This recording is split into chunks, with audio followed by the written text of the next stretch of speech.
We're inside the excavation pit. We had a very busy morning excavating.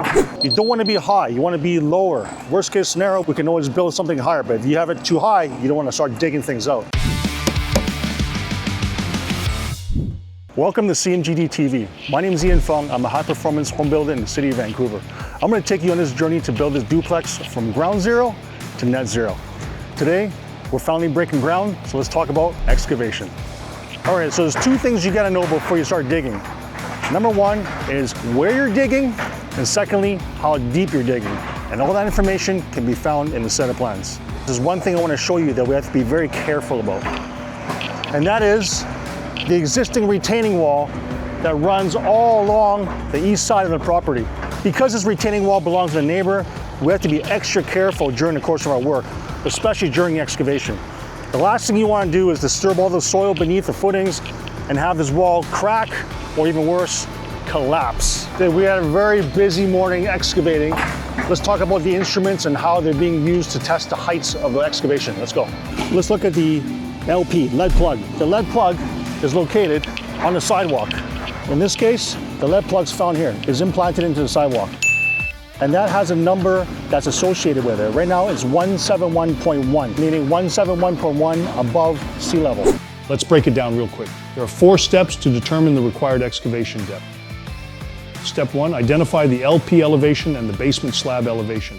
Step 2, calculate the difference in elevation between the LP and the basement slab. Step 3, account for the basement slab assembly, including the insulation, gravel, and footing. A good rule of thumb is to add 20 inches or approximately 1.67 feet for the total assembly thickness. Step 4, add the elevation difference and the slab assembly thickness together.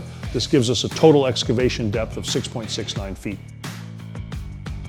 So right here we have the laser is actually shooting an invisible level line all across this entire field. This morning they would have taken the height from the LP up to the invisible laser line. They would have calculated, added an extra height onto that long post. This laser shoots over to that receiver and it will indicate whether it's level, up, or down. The fast beeps mean too high, the slow beeps mean too low, and the long tone means level. So we're looking for that long tone. So here I'm holding the camera. We're inside the excavation pit. So this is exactly how it looks like. It's not actually that deep compared to all the other ones I've done. So kind of nice and workable. And scoop by scoop, we're getting there.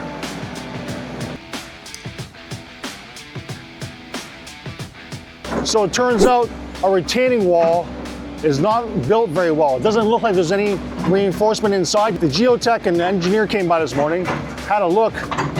We actually will be doing some kind of a temporary shoring along here. The tendency for it to sag or fall over is getting higher and higher as we look at the soil conditions beneath. Look at all this dark stuff. That stuff's no good for soil bearing. All right, day 2 of the excavation. As you can see, this place is almost fully dug out. It looks nice and flat. Let's check how level it is. So we've ensured the entire front area is level. We moved the laser, so let's just see how level it is right now, okay? Perfect.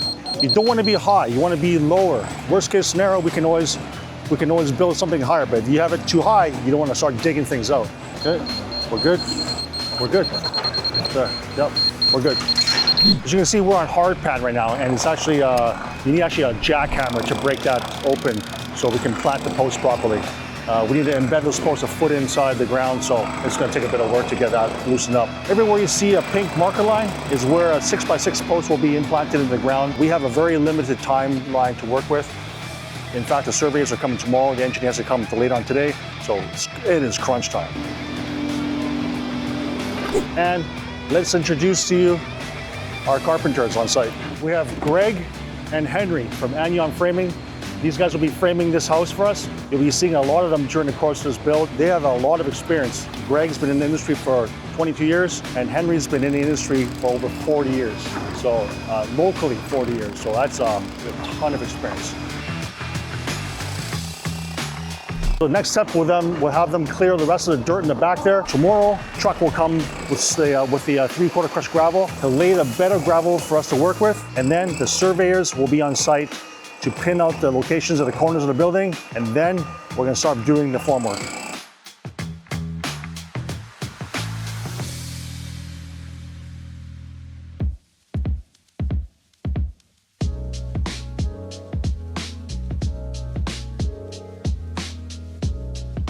Oh, a lot of activities happened this week. It's nice to walk in a site finally on a Friday when it's nice and quiet.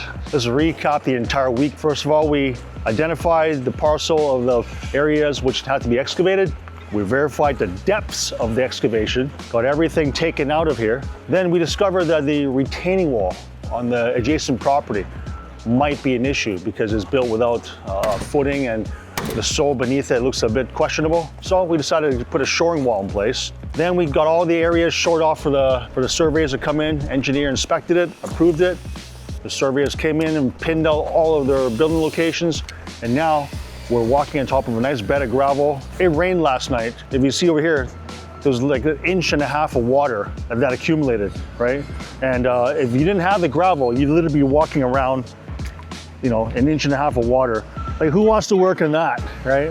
I'd much rather work on this than working in that. And it also serves as a means to level this bottom of the foundation wherever there's inconsistencies in the heights.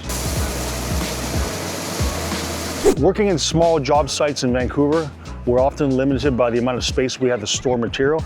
But in the case that you do need to store material, and especially dirt, always cover it up with poly or tarps, because especially in this city, once it rains, all this good dirt becomes mud. I mean, you can't even take it away to the dump sites because they won't take it because it's just too saturated and it's too heavy. So it costs a fortune to remove this.